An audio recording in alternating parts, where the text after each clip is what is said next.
dibilangnya, maka disebutnya al-abtar. Dalam abtar itu adalah bapak atau ibu yang tidak punya anak laki-laki, namanya abtar, putus. Jadi bahasa kita kalau di mana ya, di Padang ya, namanya ini apa, patriarisme ya, dari garis bapak. Pokoknya kalau ada dari garis bapak ya punya hak mendapatkan apa ujung itu, mendapatkan pam ya, atau mendapatkan gelar. Jadi dari laki-laki itulah pembawa gelar itu. Maka orang-orang Arab di sana bilang bahwa Muhammad itu abdan, terputus, nggak ada apa-apanya, bahasa kita nyaman. Maka Rasulullah sedih mendengar itu karena Amr bin As bilang, Rasul kok dibilang abdan. Jadi kalau di Arab nggak punya anak laki itu hina, ya? Padahal anak laki perempuan sama saja. Maka Umar bin Khattab dalam sejarah berapa anak yang dibunuh hidup-hidup karena anak perempuan.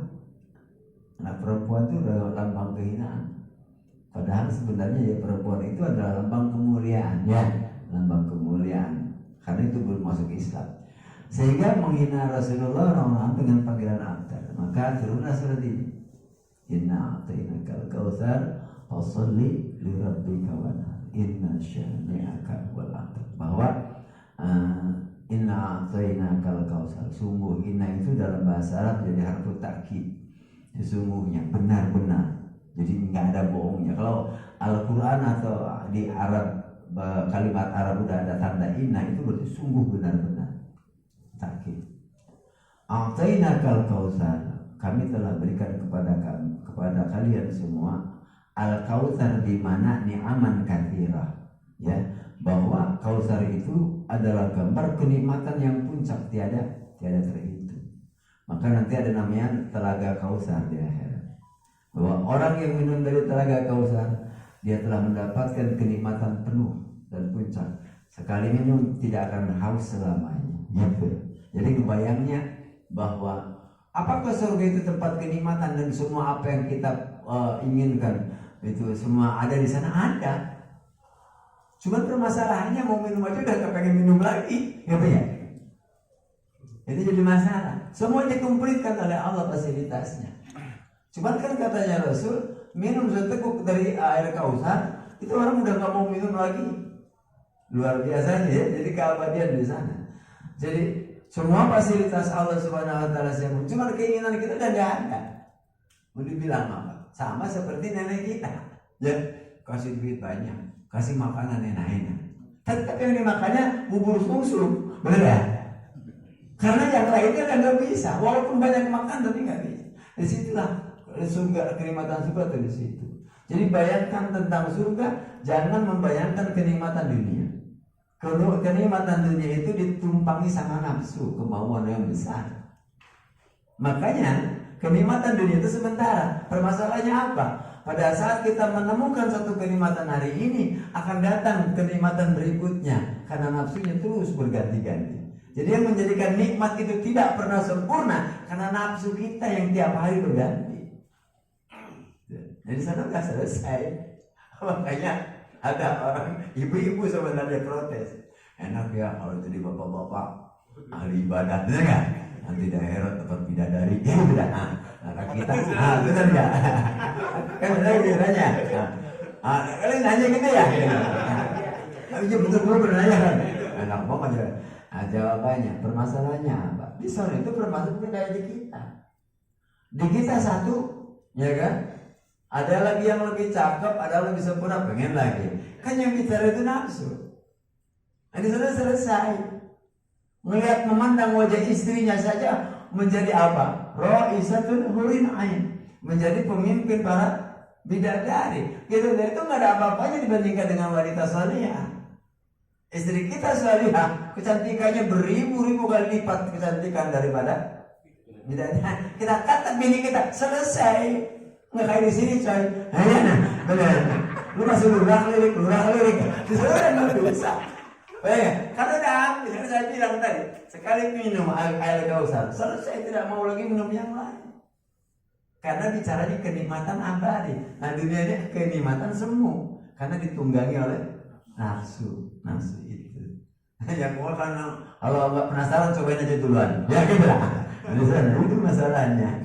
Agus duluan Gus. Masa Gus Adanya Agus 2 antum nggak ada.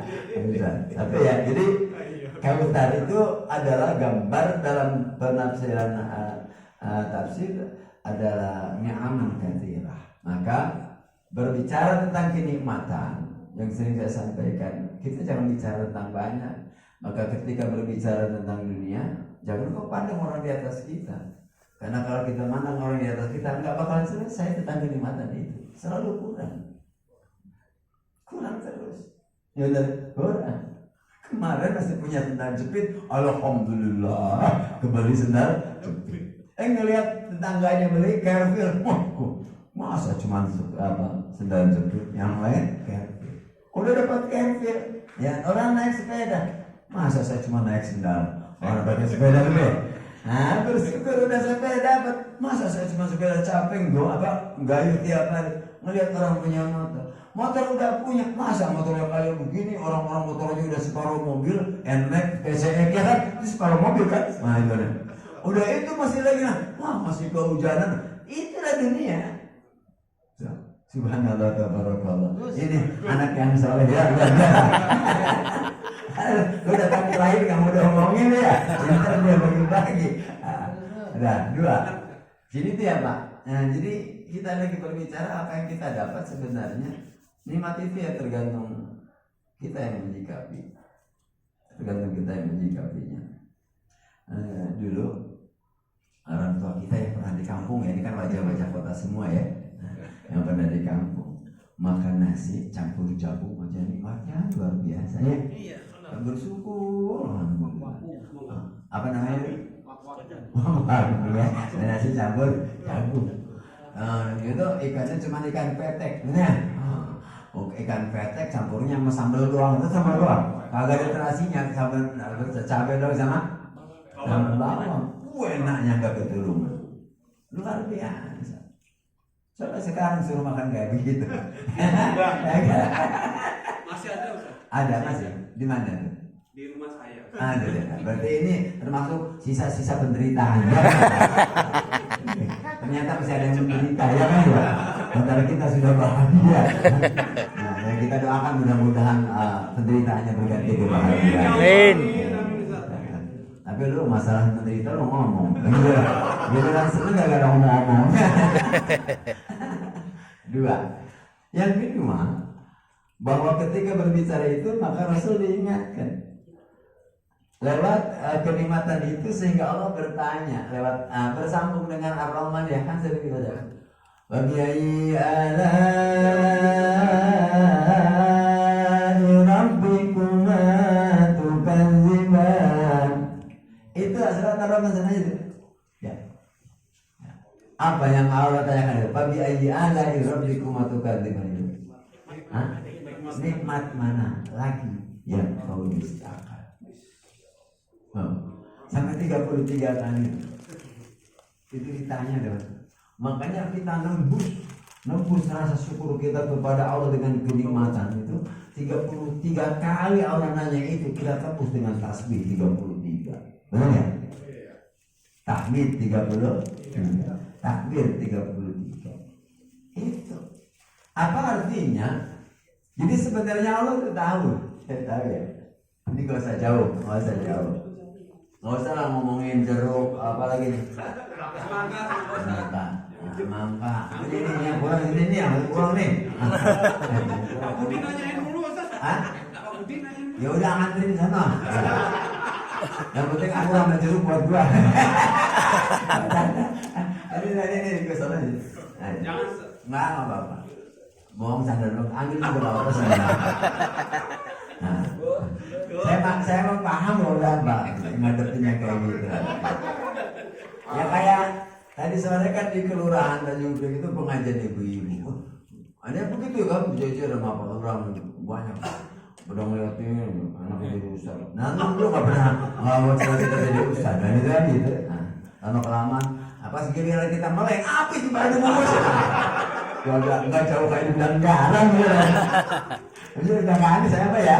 Nggak aneh. Tenang aja Pak Arus. Nah, ya, udah paham ini pasukan burung hara. Satu. Jadi nikmat ya. Ini nikmat satu. Apa yang terjadi bahwa Allah sampai mempertanyakan itu? Ya, tiga. Ya, tiga puluh tiga itu angka bagus tiga, ya kan? 3 tambah 3 berapa? 6 kalau jam 6 itu sama dengan jam berapa?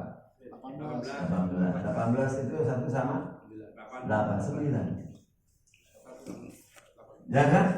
1 tambah 8, 9. 3 kali 3, 9 juga.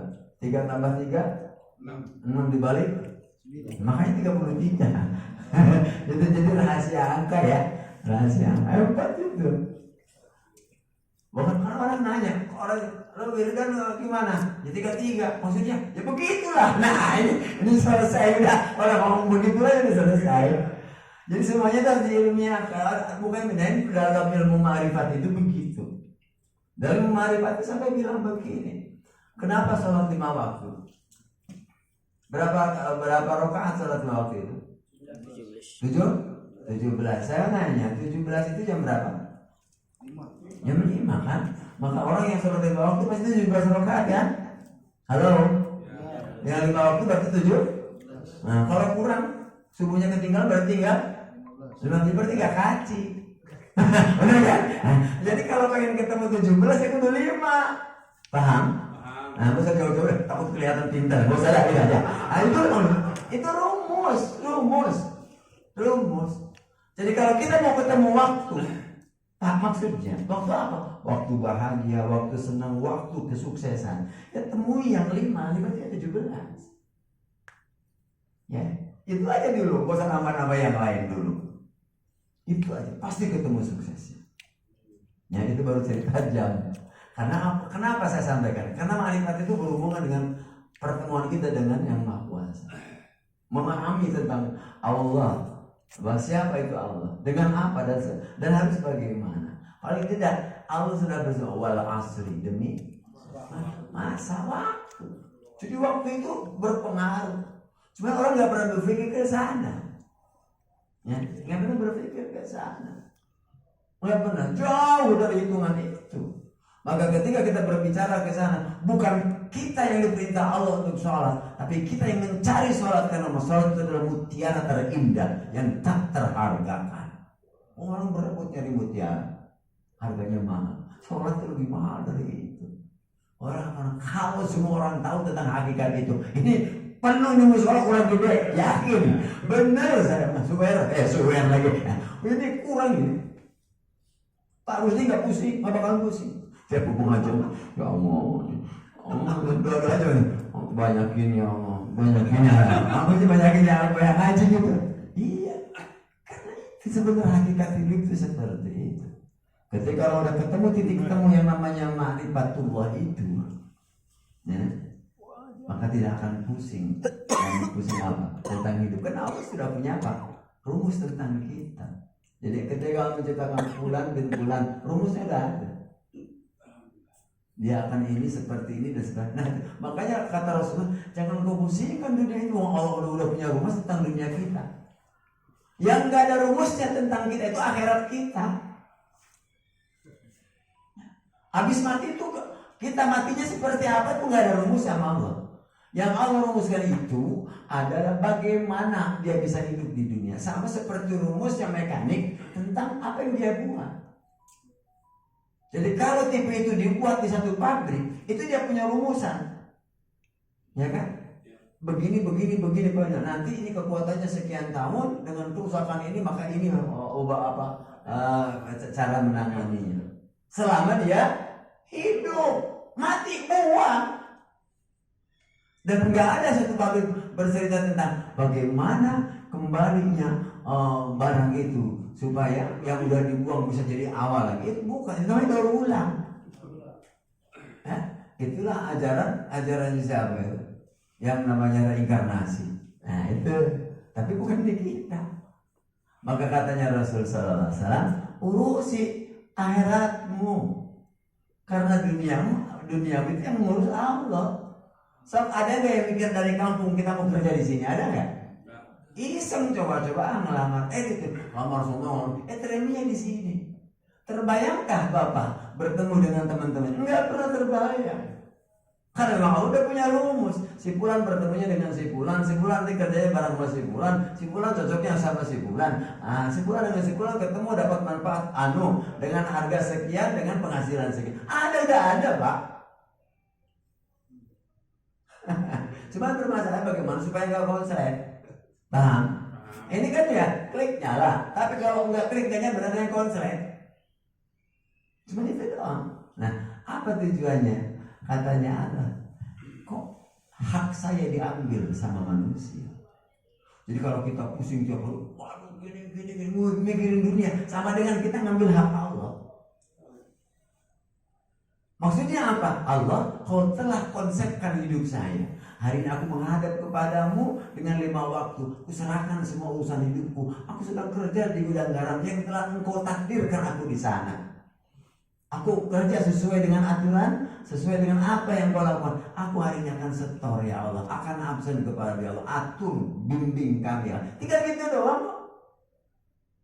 Bener nggak? Artinya apa? Ngadep sama Allah yang ngatur kita. Yakin insya Allah sukses kok sukses. Ini yang repot kagak. Mikirin aku. Gua males sholat juga kalau gini caranya. Kok gua males sholat juga kalau begini? Gimana apa urusannya? Bener nggak? Nggak ada urusan. Kerja sebatas kita kerja sesuai dengan aturan, ya kan? Ikuti aturan manusianya, jangan kau tinggalkan aturan Allah. Berhasil.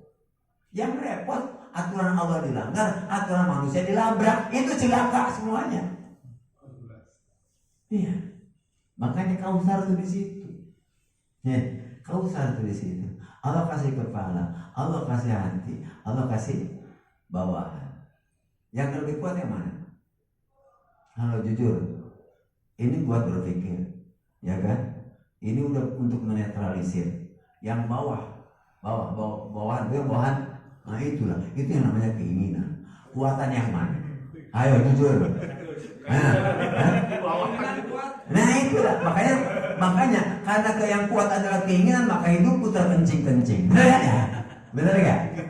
Ini rumus makanya. Saya nggak bicara tentang agama, karena agama itu adalah masuk akal. Makanya karena kekuatannya ada di bawah, kekuatan kita ada di bawah, maka hidupku terkencing-kencing. Karena kau ngikutin keinginan terus, nggak pernah menetralisir lewat ini, ya kan? Kadang-kadang keinginan nggak pernah diikuti dengan kemampuan kita. Yang ada mau nggak pernah mampu, ya terkencing-kencing. Makanya hidupku terkencing-kencing. Nah inilah rumus sebenarnya, ya kan? Iya. Nah, ya ini mah ngobrol aja, bukan ngaji mah nggak begini ya. Ngaji mah sobat gede. Ya. Saya pernah sekali ngaji di sini waktu buka puasa bersama. Ada pakai sorban ya. Persyaratannya ngaji gitu. Ya, karena ini ngobrol. Nah ini mekanisme Al-Kautsar adalah mematikan rasa dunia. Yang ada adalah rasa akhirat. Ini repot. Gimana ceritanya matikan rasa dunia sementara rasa akhirat harus hidup. Ini kan kebalikan kita. Ya, akhirat rasa dunia sama seperti sholat rasa. Sholat rasa apa? Sholat rasa kerja, sholat rasa setoran, ya kan ya? Ada lagi sholat rasa apa lagi? Sholat rasa gajian. Ya kan ada yang Allah Pak Gusti tega amat jam segini belum keluar. Jadi sholatnya rasa kano itu loh, bener gak? Iya. Kan sebenarnya kata Allah kalau bisa ya dunia rasa akhirat, bukan akhirat rasa dunia. Ini yang kewali gitu, Mas Agus. Orang malam akan marah ketika bukan apel malang diaku apel malang. Padahal yang namanya apel malang punya ciri khas. Itulah khasnya kita. Maka sholat itu adalah khasnya orang Islam. Ketika orang Islam sudah tidak sholat, maka hilang kekhasannya kita. Al-farqu ma bainal mu'min wal kafir. Bedanya orang mukmin dengan orang kafir, sholatuhu, salatnya. ciri khas itu. Maka tolong ya, di mana jangan tinggal. Kecuali kalau kebobohan, nah, kalau ketiduran dengan kasar, kebobohan, nah, nggak ada yang bangunin, yang lain. Itu di luar kemampuan kita. Al-Kautsar salah satunya. Modal yang paling pertama katanya Rasulullah. Bagaimana caranya untuk mensyukurinya? Fasholli. Nah ini sholat. Jadi modal yang paling murah meriah semua orang mampu dan sanggup adalah sholat. Karena sholat nggak pakai modal mahal.